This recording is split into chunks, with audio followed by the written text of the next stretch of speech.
1800 personnes pour un seul hommage. La marche d'aujourd'hui est organisée en la mémoire de mon oncle et pour dénoncer les circonstances de sa mort. Un hommage rendu à Roger Correa, un bar-sur-Aubois mort la semaine dernière suite à une violente altercation. Une marche blanche avait lieu samedi après-midi dans les rues de la ville en soutien à la famille. Ça me fait énormément plaisir. Ça montre l'engouement que ce drame a apporté. C'est embêtant de se réunir pour des causes comme celle-ci. C'est difficile en même temps, beaucoup d'injustice surtout. Les 27 maires de la communauté de communes avaient également répondu présents. Le sentiment qui est partagé par tous, c'est déjà bien sûr une grande incompréhension.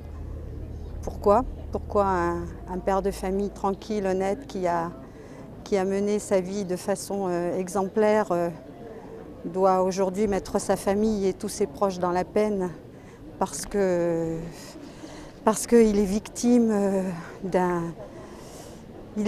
d'une violence incompréhensible. Famille, amis, collègues ou simples anonymes, tous ont voulu apporter leur soutien. Les commerçants avaient baissé leurs rideaux par solidarité. C'était un client de chez nous, donc c'est des gens qui étaient très très appréciés à Bar-sur-Aube, donc c'est vrai que par solidarité on ferme notre magasin. C'est malheureux de voir ça, quoi. Perdre ça, qui se fait tuer comme ça.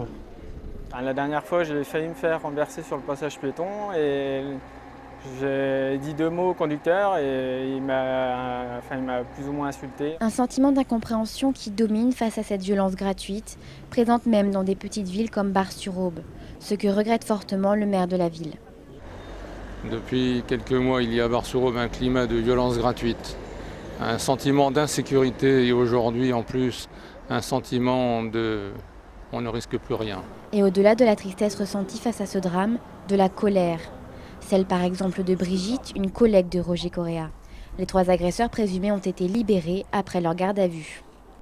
On se pose tous des questions, c'est un peu normal, on ne comprend pas la réaction du tribunal déjà, parce que bon, quand ils ont été en garde à vue, je sais pas moi, il y a un mort quand même, et de savoir qu'ils sont libres, non, on ne comprend pas. C'est pour ça qu'on fait cette marche-là d'ailleurs, pour montrer notre révolte.